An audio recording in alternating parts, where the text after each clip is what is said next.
नाशपाती थोड़ी ऊपर से घूम गई होगी, तिरछी हो गई होगी। रस्टिंग के पियर में एक छोटा सा इंसेक्ट रात के वक्त आता है और उस पियर को पीछे से खुरच लेता है।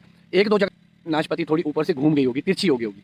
तो तिरछी होने का मतलब क्या है? तिरछी होने का मतलब है जो दो बड़े रीज़न है रस्टिंग के पियर में, एक रीज़न आपके ऑर्चर्ड में आ चुका है ऑलरेडी। एक छोटा सा इंसेक्ट रात के वक्त आता है और समर ऑयल 2 लीटर डाल सकते हैं। समर ऑयल के साथ एक आप माइटीसाइड डाल सकते हैं। तो बागवान भाइयों, आज हम नाशपाती से शुरू करेंगे। तो जो नाशपाती है इसमें पेटाफॉल ऑलमोस्ट हो चुका है सभी लोगों के। अगर आप देखेंगे आपके ऑर्चर्ड में जो पियर्स है उसको आप ज़रूर आइडेंटिफाई कीजिए। ये एक बहुत ही महत्वपूर्ण वक्त है जब आपको अपने ऑर्चर्ड की मॉनिटरिंग करनी है। बागवानी ऐसे बिल्कुल भी नहीं हो सकती कि आप अपने ऑर्चर्ड से दूर रहे और बगीचों की ऑब्जर्वेशन करें।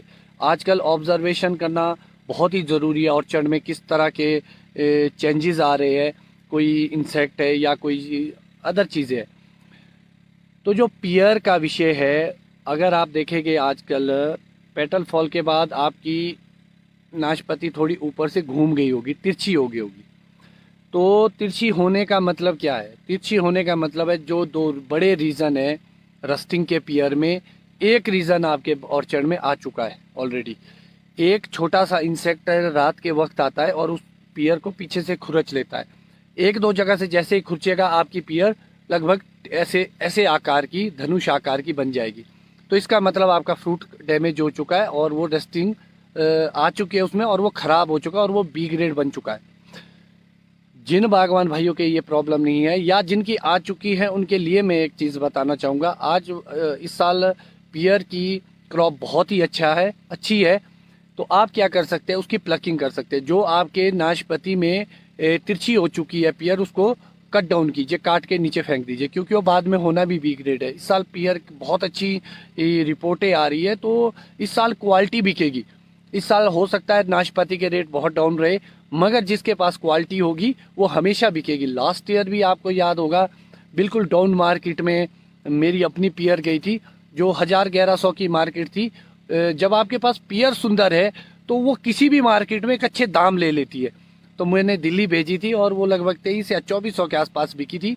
तो अगर आपके पास पियर में फ्रूट क्वालिटी है तो आप किसी भी वक्त, क्वालिटी के लिए कभी भी डाउन मार्केट नहीं होती, एक अच्छी मार्केट आप ले सकते हैं।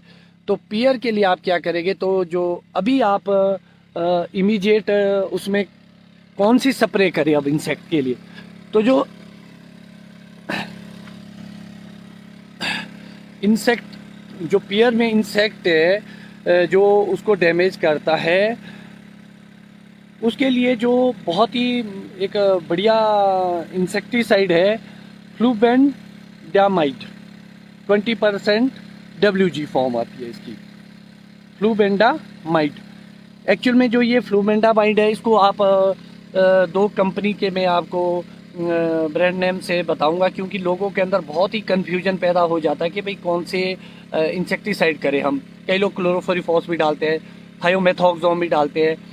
तो थायोमेथोक्सोम भी एक अच्छा सॉल्ट है, मगर एक प्रॉब्लम उसके साथ थोड़ी सी है कि अगर आप नेक्स्ट स्प्रे जल्दी नहीं करेंगे तो रस्ट माइट थोड़ी जल्दी आ जाएगी और माइट की प्रॉब्लम आ सकती है।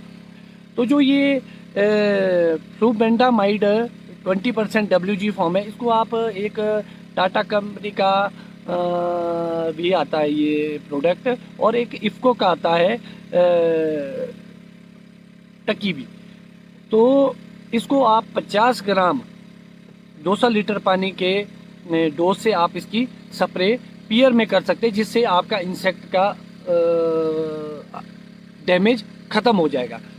उसके बाद जो पियर की मैं अगर बात करूं, पियर में जो बहुत ही मेजर प्रॉब्लम आ रही है काफ़ी सालों से, आप तो बहुत पहले से रही थी, अब कुछ ज़्यादा ही खतरनाक आ चुकी है, वो है रसेट माइट। रसेट माइट के लिए आप लोगों को क्या करना है, ऑलमोस्ट जब पीनट पियर का क्रॉस कर चुका होगा तो आपको लेंस लेना होगा। बागवान भाइयों, सबसे ज़रूरी है कि आपके पास अपने औजार पूरे हो, छोटे छोटे टूल्स हो, आपके पास एक टूल बैग हो जिसमें आपके सारे ज़रूरी चीज़ें रखी हो। आप ऑर्चर्ड की मॉनिटरिंग करते रहिए। जो आपके गोल्डन में रस्टिंग आती है, गोल्डन जिनके वो भी रसेट माइट की वजह से आते हैं। तो जो रसेट माइट है वो बहुत ही डेंजरस है, पियर को तो ऑलमोस्ट ख़त्म कर देती है। आप देखें कि ब्राउनिश कलर की हो जाती है पियर। तो उसके लिए आपको क्या करना है, पहले आपको इंसेक्टिसाइड की एक स्प्रे करनी है अगर वो आपके कीड़ा आया है या उसको आप डैमेज होने से बचाना चाहते हैं। सेकेंडरी आएगी आपकी माइटीसाइड। अब एक क्वेश्चन आता है कि माइटीसाइड में कौन सी डालें। बाज़ार में बहुत सारे तरह के सॉल्ट अवेलेबल है। तो जो अभी है पेटल फॉल के बाद जब आप इंसेक्टिसाइड इमीडिएट डालते, बहुत जल्द डालना चाहिए, उसके लगभग हफ्ते के बाद आप एक माइटीसाइड की स्प्रे करेंगे प्रोपेरीगेट। एक प्रोपेरीगेट करके आती है 27%, इसी फॉर्मेशन में है ये एक्रीसाइड है। एक ऐसी माइटीसाइड जिसमें आप देखेंगे कि माइटीसाइड का सॉल्ट लिखा है और उसके नीचे एक्रीसाइड लिखा है। एक्रीसाइड बहुत ही अच्छा एक चीज़ होती है जिसमें लिखा होगा वो हर तरह की चीज़ों को कंट्रोल कर लेती है। तो आपको एक इमीडिएट एक माइटीसाइड डालनी है। उसके बाद आप जो पियर में नेक्स्ट स्प्रे करेंगे लगभग 10 दिन के बाद। हफ्ते की एक डोज है, हफ्ते और 10 दिन के बाद एक स्प्रे और करेंगे आप। उसमें आप समर ऑयल 2 लीटर डाल सकते हैं। समर ऑयल के साथ एक आप माइटीसाइड डाल सकते हैं। आप मार्केट में जो अवेलेबल होगा आपके पास माइटीसाइड, 2-3 नाम से मैं बताऊंगा। एक मिटिगेट करके आता है, एक सेडना करके आता है, एक विल्थरिन करके आता है। ये जो चीज़ें हैं इसको आप समर ऑयल के साथ मिक्स करके स्प्रे कर सकते हैं पियर में रस्ट माइट कंट्रोलिंग के लिए। उसके बाद कुछ लोग ऑर्गेनिक बेस पे कोई केमिकल नहीं डालना चाहता तो आप समर ऑयल के साथ नीम ऑयल डाल सकते हैं, जिससे आपकी रस्टिंग की प्रॉब्लम काफ़ी हद तक कंट्रोल हो जाएगी। आप पूरी मॉनिटरिंग करते रहिए अपने नाशपाती के पत्तों की लेंस के साथ। आजकल बहुत अच्छे एंड्रॉयड फ़ोन भी मैक्सिमम लोगों के पास है, उसमें जूमिंग फैसिलिटी है। आप पत्ते को नीचे स्टेबल रखिए और ऊपर से जूम करके अपने मोबाइल के कैमरे से भी आप अपने कैमरे का भी आप इस्तेमाल कर सकते हैं। आपको लेंस की भी इतनी ज़रूरत नहीं है। सबके हाथ में एंड्रॉयड है, जो इस वक्त देख रहे हैं लोग मेरी लाइव, सबके पास हाथ में फ़ोन है। तो आप कैमरा ऑन कीजिए, सेब के पत्ते, पियर के पत्ते, हमेशा उसकी मॉनिटरिंग कीजिए। तो जब आप जूम करके देखेंगे या ऐसे भी देखेंगे तो आपको जो छोटे छोटे कीड़े हैं वो ऐसे ही दिख जाएंगे। तो ये मॉनिटरिंग करना बहुत ही ज़रूरी है। इस वक्त एक क्वेश्चन और आता है लोगों बागवानों के जहन में कि नाशपाती में बहुत सारे लोग यूरिया की स्प्रे करते हैं। बागवान भाइयों मैं बताना चाहता हूँ ये एक बहुत ही खतरनाक चीज़ है। अगर आप फॉलियर स्प्रे में यूरिया डालते हैं, आप देखिए कि पत्ते ब्लैक हो जाते हैं और उससे छोटे से पियर के स्किन नाजुक होते हैं, उसमें डैमेज हो जाता है, ब्लैक से स्पॉट पड़ जाए और वो एक तरह के डैमेज हो जाता है। अगर आप कभी भी यूरिया फॉर्म को स्प्रे पियर में डालना चाहते तो स्प्रे के बजाय आप नीचे सॉइल के माध्यम से नाइट्रोजन को दीजिए, क्योंकि नाइट्रोजन वुड भी बनाता है, सेल डिवीज़न भी करता है और एक तरह से आपके पियर को ग्रीन रखने में, क्योंकि पियर ग्रीन ही बिकती है, तो एक अच्छी चीज़ हो सकती है यूरिया फॉर्म पियर में। इसको आप तोड़ के 2 या 3 बार भी डाल सकते हैं यूरिया को सॉइल ग्रेड के माध्यम से पियर के लिए। तो जो इसके बाद का जो शेड्यूल रहेगा पियर में, आप कैल्शियम की और बोरॉन की स्प्रे रेगुलर इंटरवल पर करते रहे। जो आप और इसके बाद जो मैनेजमेंट आप बगीचे की करेंगे, कई लोग समर ऑयल की स्प्रे सेब में भी करते हैं, तो सेब के साथ साथ वो पियर में भी हो जाएगी। और उसके साथ साथ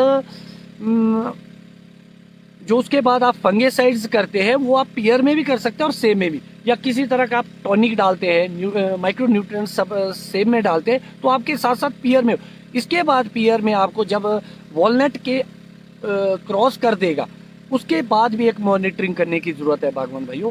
एक प्रकार का कीड़ा फिर आता है जो बी ग्रेड करता है, तो वो आप ऐसे ना करें स्प्रे, पहले मॉनिटरिंग करें कि कितने % कोई इंसेक्ट आया है, उसके बाद ही आप फॉलियर स्प्रे पे जाए। उसके बाद पियर को जब आप प्लग करेंगे उससे पहले जब प्री मानसून आता है, एक सुंडी आती है वहाँ पे, आप देखेंगे पत्ते जब चिपक जाते हैं बारिश के बाद पियर में, तो अंदर से ऐसे टनल जैसी बनाई होती है, वो बहुत सारा डैमेज करती है, वो सुंडिया होती है। उसके लिए आप सेम टेक्निक डाल सकते हैं। मार्केट में एलिका टाइप में भी आता है, थायोमेथोक्सोम भी आप उस वक्त स्प्रे कर सकते हैं, और ये एक बहुत अच्छा ऑप्शन होगा पियर के लिए इंसेक्ट से बचाने के लिए। तो जो ये शेड्यूल है आप इसको प्रॉपर फॉलो करिए। कैल्शियम की स्प्रे जितना ज़्यादा आप पियर में करेंगे उतना आपके लिए बेनिफिट होगा, क्योंकि वो स्किन को मजबूत बनाएगी, शाइनिंग लाएगी। और कैल्शियम हमेशा विथ मैग्नीशियम और बोरोन डालें। साथ मैग्नीशियम आपके क्लोरोफिल भी बनाएगा पियर में, और आपके सेल डिवीजन में भी मदद करेगा। इसके बाद जो बात आती है वो आती है हमारे इससे पहले मैं एक बार पियर में और जाना चाहूँगा। हमारे मैक्सिमम बागवान पियर की मेहनत नहीं करते, बाद में परेशान हो जाते कि पियर ख़राब होगी, हमारी गंदी होती है। ये गंदी नहीं होती है, अगर आप इसको अच्छे वे में अच्छे तरीके से मैनेज करेंगे तो मुझे नहीं लगता कि पियर के बराबर पैसा कभी सेब दे पाएगा, क्योंकि सेब हमेशा रंग के आधार पे बिकता है और पियर हमेशा ग्रीन ही बिकती है, और लगभग अच्छे दाम लेती है अगर आपके पास एक अच्छी पियर है। इसके साथ साथ कई लोग पीजीआर भी अप्लाई करते हैं पियर में, तो पीजीआर भी एक बहुत अच्छा ऑप्शन है पियर के लिए। जो हमारे मैक्सिमम जो बरगामट टाइप में पियर है, जिसको बरगामट बोलते हैं सब लोग, वैसे वो ग्रीन बार्टलेट है, रेड बार्टलेट, ग्रीन बार्टलेट। तो ये ग्रीन बार्टलेट है, तो उसमें एक लॉन्गेशन आती है। आपने पिछली वीडियोस में भी मेरा देखा होगा कि बरगामट लंबी है, तो उसका मतलब क्या हुआ, कई जगह उसको बाबू गोशा भी बोला जाए। तो उसका लॉन्गेशन का मतलब होता है कि आप एक अगर पीजीआर इस्तेमाल करते हैं तो एक अच्छी क्वालिटी आती है पियर में।